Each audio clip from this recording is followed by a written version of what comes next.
ত্রিপুরার অন্যতম বিশ্বস্ত গহনার ব্র্যান্ড স্বর্ণকমল জুয়েলার্স বুধবার আগরতলা প্রেস ক্লাবে এক বর্ণাঢ্য অনুষ্ঠানের মাধ্যমে স্বর্ণ অক্ষয় Akshaya Tritiya offer 2025-এর lucky draw বিজয়ীদের পুরস্কার প্রদান করে।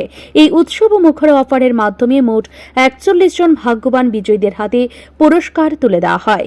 বিজয়ীদের মধ্যে 36 জনকে স্বর্ণ মুদ্রা, 3 জনকে হীরার আংটি এবং 2 জনকে সোনার হার উপহার হিসেবে প্রদান করা হয়।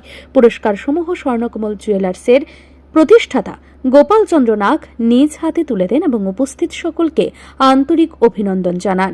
অনুষ্ঠানের বিশেষ আকর্ষণ ছিল অরিত্র রায়। তিনি সদ্য আগরতলা থেকে নেপাল পর্যন্ত একটি অ্যাথলন সম্পন্ন করে সফলভাবে মাউন্ট এভারেস্টে আরোহণ করেছেন।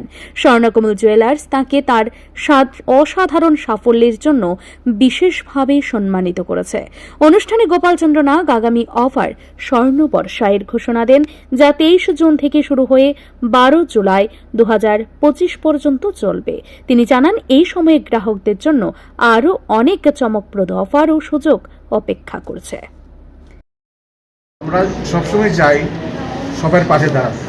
তো অরিত্র যে কোনোভাবে আমাদের পাশে গিয়েছিল, আমরা যা পেরেছি করেছি, যত সাহায্য করার যতটুকু পেরেছি করেছি, ভবিষ্যতে এমন করবো, এভাবেই আর কি। আজকে টোটাল কতজনকে দেওয়া হবে? আজকে টোটাল গোল্ড কয়েন 21 জন প্রাইস পাবে। তার মধ্যে 36 গোল্ড কয়েন, 2টা সোনার নেকলেস, 3টা ডায়মন্ড রিং। তার মধ্যে 36-এর মধ্যে আগরতলা পাবে 24 জন গোল্ড কয়েন, উদয়পুর 12 জন। আর গোল্ড নেকলেস আগরতলা 1 জন, উদয়পুর 1 জন। ডায়মন্ড রিং আগরতলা 2 জন, উদয়পুর 1 জন। সব মিলিয়ে টোটাল 41 জন ভাগ্যবানকে আমরা আজকে প্রাইজ দেব। ব্যুরো রিপোর্ট, ঋদ্ধি নেটওয়ার্ক।